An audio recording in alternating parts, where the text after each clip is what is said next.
are satiric reviews. You don't have to agree, but don't bitch about it. Hey there, I'm Social Injustice Warrior V Infuso. And when I was a kid, way back when, I didn't usually play a whole lot of games. Well, unless I was with friends. And more games were never played in my household than when my best friend Paul came over. Shout out to Paul. Everyone say hi to Paul in the comments. Mainly because the games were his. And if I really liked them, then I'd beg my parents to go and get me them. They would not. They absolutely would not. Usually my dad would say, "You got enough shit around the house. I never had as much shit as you did when I was a kid." To which I would say, "Dad, I'm 10, please. Just one thing." But on occasion, they'd actually take me to GameStop or whatever the hell else was around when I was a kid. I don't really remember. One day, Paul came over bragging about his brand new Superman game.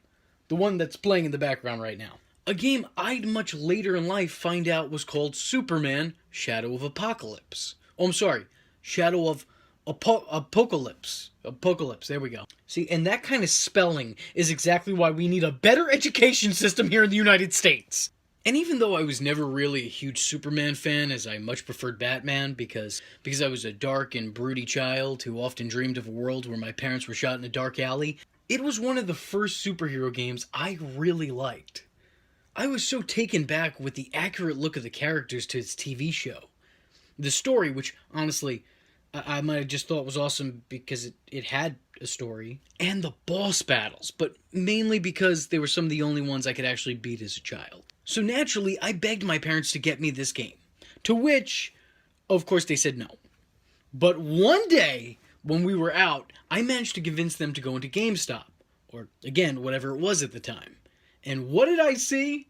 But this. Superman, The New Adventures on the Nintendo 64.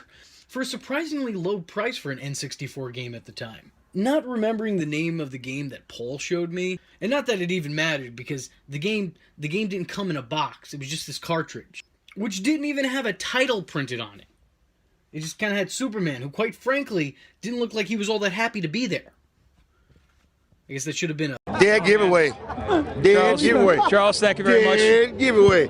Thinking this was the same game I played on the PlayStation, I begged my mother to get me the game, and she obliged probably just to get me to shut the fuck up. Which is fair, because according to my YouTube comments, a lot of people would like me to.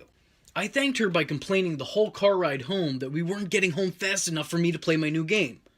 But oh, was I in for a surprise, because when I put this cartridge in my N64, I was met with this. Wait, what? I didn't even have enough time to read that. What's this? What about rings? Why? Where are the enemies? Where's Darkseid? Where's Apocalypse? Why did you get me this, Mom and Dad? Why don't you love me? Superman Shadow of Apocalypse, this was not. This is what many people considered one, if not the, worst game of all time. This game made E.T. on the Atari look like Legend of Zelda. This made Zoo Race look like Mario 64. This made Demon Hunter look like Tomb Raider. This was the most tedious game I've ever played. Back then, and still to this day. And there was no reward for having played it all. You know what the worst part of it is? The worst part of it all? I refused to stop playing it. Because 10-year-old me was sure that this was somehow the game that my friend showed me. You see, Paul had the tendency to play games midway through before bringing them over my house. And this is way back when games were saved on memory cards instead of consoles. So I had no way of knowing what the beginning of these games were. So I just played through this suckage, hoping that it'd get better. And you know what? It never did. So at the very beginning, through a quick cutscene and a dialogue box, you're treated to the story of the game. Lex Luthor has somehow kidnapped all of your friends and sent them into a virtual world. And now you, Superman, need to save them. And wow, that sounds awful. That's terrible. Why make a game like that? Why would you do it? Why would you do it? Making Superman 3 and 4 video game adaptations would be a better idea than this. And those movies sucked. Oh no. I must have spent hours on the first level alone. This is the first thing in the game. Rings. Rings, yeah, no, that when I think Superman, that's what I think of. And the controls, oh my god, the controls suck. They're impossible. Not only are they frustrating, but they're completely oversensitive, let alone for a game for children. This is not only not fun, but it's simply not playable. Who is this for? Who enjoys this? Why am I flying through rings? What is the purpose? Who would do this? This is Superman, right? Superman, the Man of Steel, last son of Krypton, guy who's the most overpowered Mary Sue of all time. Why is he flying through goddamn rings? And why would Lex Luthor set this up? I don't get it. It doesn't make sense. Why would they do this to me? Well, anyway, after finally getting through all of that and doing somersaults to celebrate, what do I get? 30 seconds to do something with this car. And I was never fast enough to grab it. Just possibly because I was still doing somersaults, but what happens? I lose and am sent straight back to the rings. Wonderful! Fucking brilliant game design. Thank you, guys. Thank you. I appreciate it. That's exactly what I wanted. So a few hours later, after I make my way through the rings, I desperately toss the car carelessly, and somehow that works. On to the next level. And what are we working with here? Oh, another ring phase! Oh, you fucks. You fucks you. This is gonna be a recurring theme, isn't it? I can feel it. It's gonna be an ongoing thing, isn't it? Well, finally, after being able to somehow beat the maze, which I only ever did once, I finally got the chance to face enemies in a round of fisticuffs. And what? Shadows? What shadows? Those guys? They're the enemies of this game? You could have maybe gave me something from the show or the comics? I'm just supposed to beat up shadowy figures in trench coats with a hat on? This doesn't even look like a Superman villain. This looks like the Question's henchman if he ever took up a life of crime. This looks like something out of a Rorschach dream sequence. I don't know why, but I see this and I just feel like they speak like 1950s wise guys. Get out of here, Superman, you bother me, see? The combat is simplistic, far too easy to be fun, and the only way the developers could think to make this more challenging was to put a ridiculous countdown clock at the top of your screen. What happens within that time? I mean, obviously a game over, but in story, what happens? Does Superman just crash and burn? Does Lex Luthor suddenly realize, oh, this plan's pretty stupid, maybe I should just call it a day, call it quits? The supervillain thing isn't for me. What happens? Some of the choices they made in terms of game design are just beyond confusing. Like, look at this. The rings here just disappear. And where do they continue? Underwater. Well, excuse me, I didn't know I was playing Aquaman 64. What is this crap? How was I supposed to know that? And also, why does a gust of wind bring me down as opposed to blowing me up? And why can I freeze this gust of wind? I don't have any of the answers. Plenty of questions, none of the answers. That's life. They faced Superman away from the camera the whole time to try and disguise the fact that his face must have been smashed in with kryptonite. Either that or the virtual world is scary. Also, while we're on the subject of the virtual world, does this game just mean that Superman is saving his friends from PlayStation VR? Because if so, I get it. That's a scary place to be. Yeah, Am I sitting down?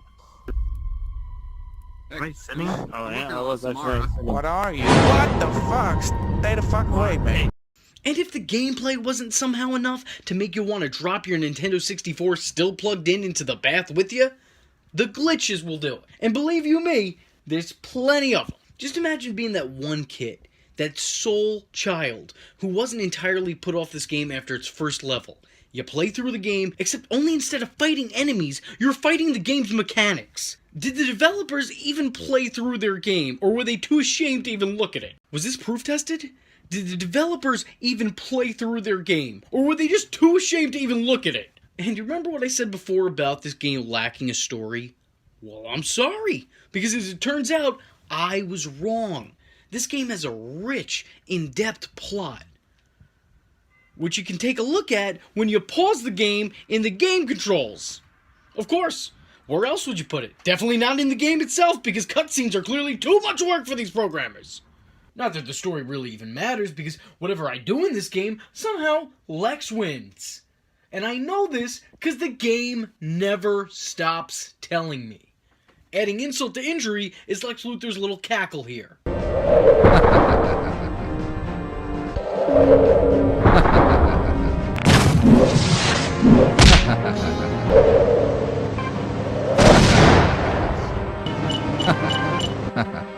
I'm sure that won't get old anytime soon. You know what?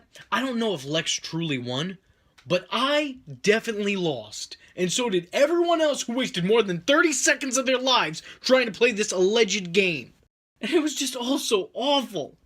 You know this, I know this, and if you don't know this, you may be saying to yourself, "Hey, come on, man. I mean, let's get serious. How bad could it be?" So bad that decades later, I'm taking to the internet to complain about it. That bad! That was loud. I'm sorry about that. I'm sorry about rupturing your eardrums. The story is nearly non-existent, only told in the occasional 5-second text boxes. The flying mechanics are terribly unfair, which make the constant ring challenges unbearable. The fights, non-existent. And you know what? I never beat this game, but I beat myself up over making my parents pay for this crap. I mean, I could have got something good. I could have got Conker's Bad Fur Day, or an actual copy of Superman 64 instead of constantly renting it out from the nearest Blockbuster. But no! I decided to get Superman 64! Superman 64! That just proves that I have never in my life been good at decision making. And you know what? All these years later, it hasn't gotten any better, because here I am doing videos on YouTube, making no money off it. And you know what? I'm going to take a break, guys. I'm going to take a break. I'm going to go meditate and probably search for the meaning of life. And if not life itself, then just for my own. I hope you guys enjoyed this torture. I certainly didn't. Fuck off. So with that being said, I'm the Social Injustice Warrior V Infuso, and if you like the words that came out of my mouth hole and you too want to become a VTard, don't forget to like and subscribe. There's plenty more where this video came from. Follow me on Twitter because, hell, why not? It's not considered stalking if it's on the internet, am I right? And don't forget to join the Discord.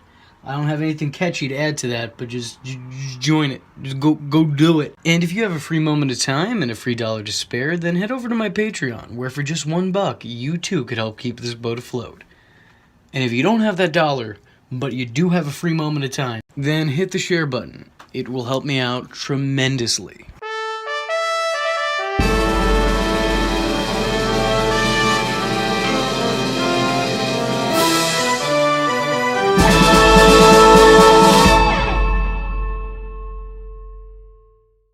The VTards, oh.